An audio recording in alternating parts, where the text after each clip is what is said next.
The rope burns where it circles her wrists. Cassia is 26 years old, and she can feel the coarse hemp cutting into skin that has never known anything rougher than silk. You can smell the stable stench of animals and old straw that fills this wooden building at the edge of the Roman camp. Can hear through the walls the sounds that her two younger sisters are making. Not screaming, not yet, but the high keening of terror that comes before screaming, the sound of girls who have seen what is being prepared for them and cannot process what it means. She was, until 9 days ago, Princess Cassia of Pontus, eldest daughter of King Mithridates, a woman raised in palaces overlooking the Black Sea, educated in Greek philosophy and Persian poetry, betrothed to a prince of Armenia whose kingdom would have doubled her father's power. She was the jewel of her father's court, the pride of his dynasty, the future queen of an empire that would have stretched from the Caucasus to the Euphrates. Now, she kneels in stable filth, her ceremonial robes torn and stained, her hair matted with dirt and dried blood from a wound on her scalp that no one has bothered to clean. Around her, Roman soldiers move with the casual efficiency of men performing routine work, checking ropes, adjusting equipment, leading animals into position. They do not look at her. She is not a person to them. She is a component in whatever apparatus they are constructing. Through a gap in the wooden slats, she can see into the adjacent stall. Her sister Laodice, 19 years old, is bound to a post in the center of the space, her arms pulled behind her and tied so that her body is forced into an arch. Her face streaked with tears she no longer has the strength to wipe away. Her sister Nysa, 18, barely more than a child, is in the stall beyond, similarly bound, her small frame trembling so violently that Cassia can see the vibrations from 30 feet away. And in each stall, she can see what the Romans have brought. The horses.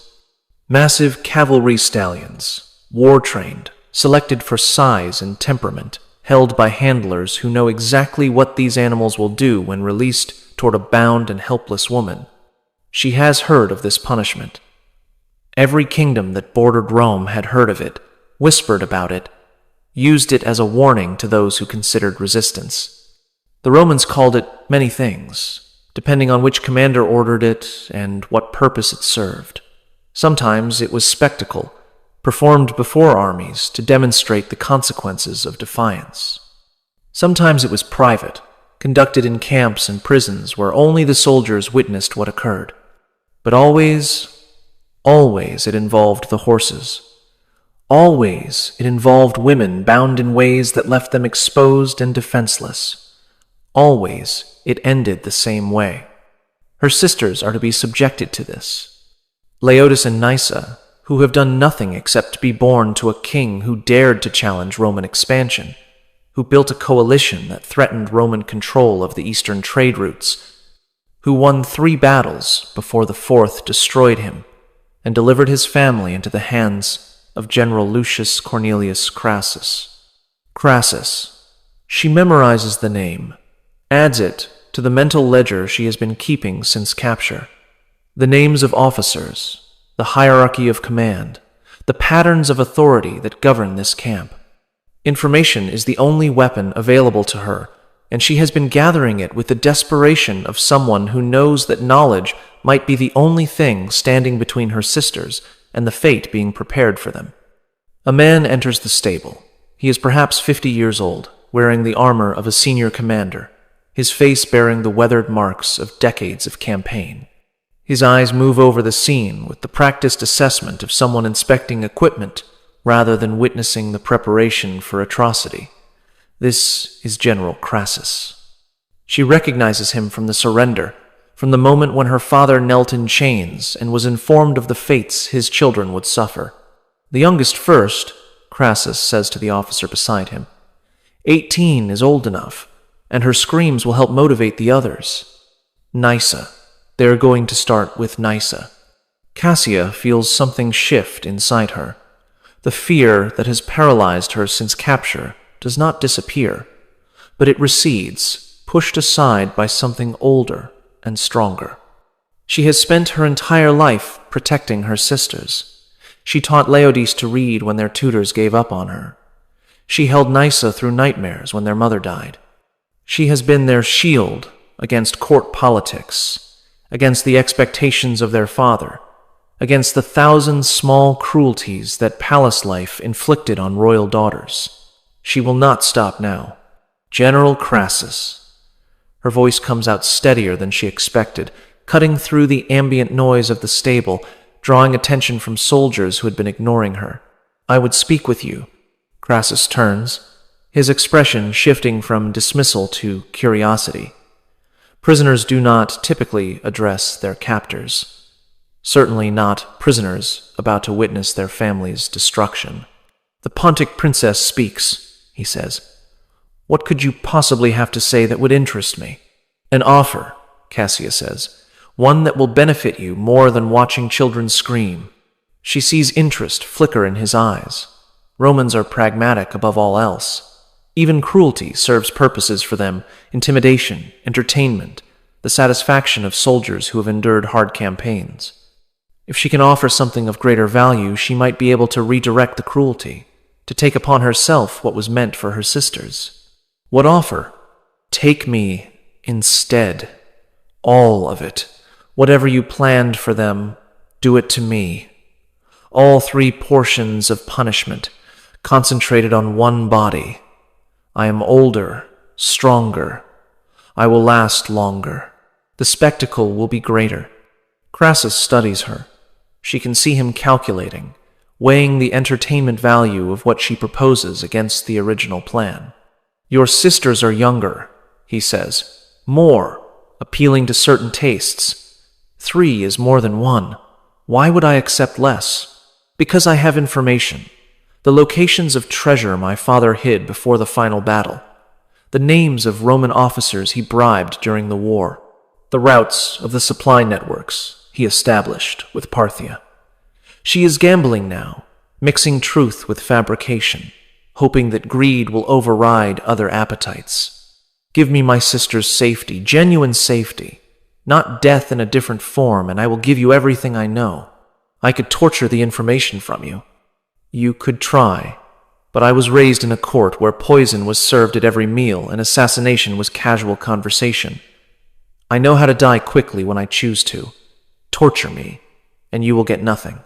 Accept my offer, and you will get intelligence that will make your career and wealth beyond what this campaign has already provided. She watches him process this, watches the calculation happen in real time. Romans are not sentimental, but they are ambitious, and ambition can be leveraged. The horse, he says slowly. You understand what you are offering to endure. I understand. It will not be quick. It will not be private. My officers have earned entertainment, and I will not deny them. I understand. And your sisters will watch. That is part of the arrangement. They will watch what you endure for them, and they will know what they have been spared. Cassia feels her stomach revolt at this addition, but she forces herself to nod. If they are truly spared, if they are given safety afterward, genuine safety, not slavery, not being sold, not being given to soldiers, what would you consider genuine safety? Send them to Rome, to the household of someone who will treat them as guests rather than slaves.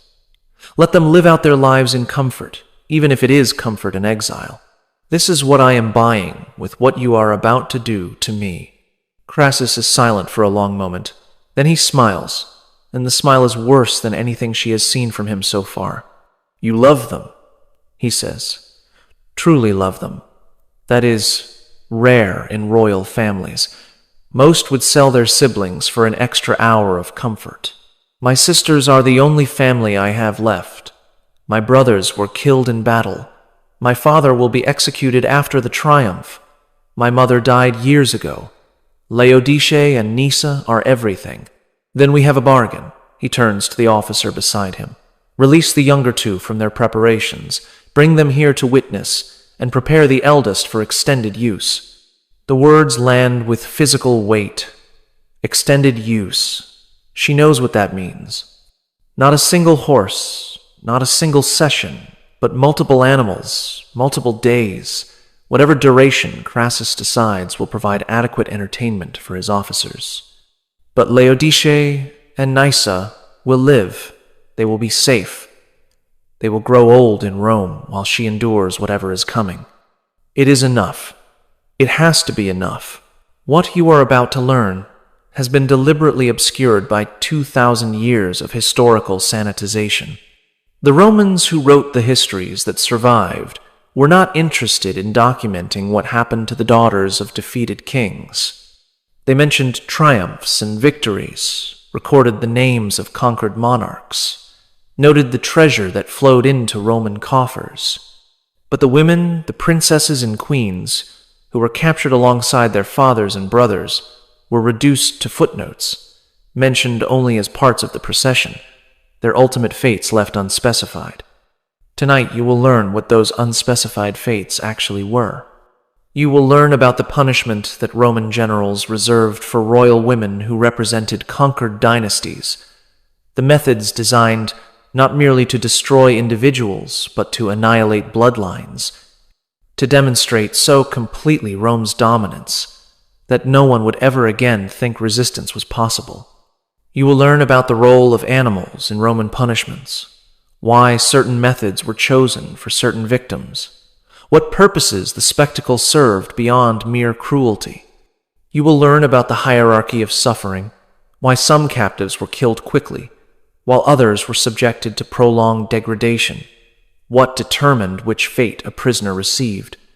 You will learn about the women who chose to endure these punishments to protect others, the mothers who bargained their bodies for their children's lives, the sisters who took upon themselves what was meant for siblings, the impossible arithmetic of sacrifice that Roman captivity forced upon its victims. You will learn why Cassia made the choice she made, what happened during the days that followed her bargain, and what became of the sisters she was willing to destroy herself to protect. Subscribe if you want to understand what Roman victory actually meant for those who experienced it as defeat. Comment below telling me where you are watching from, because Cassia is about to be prepared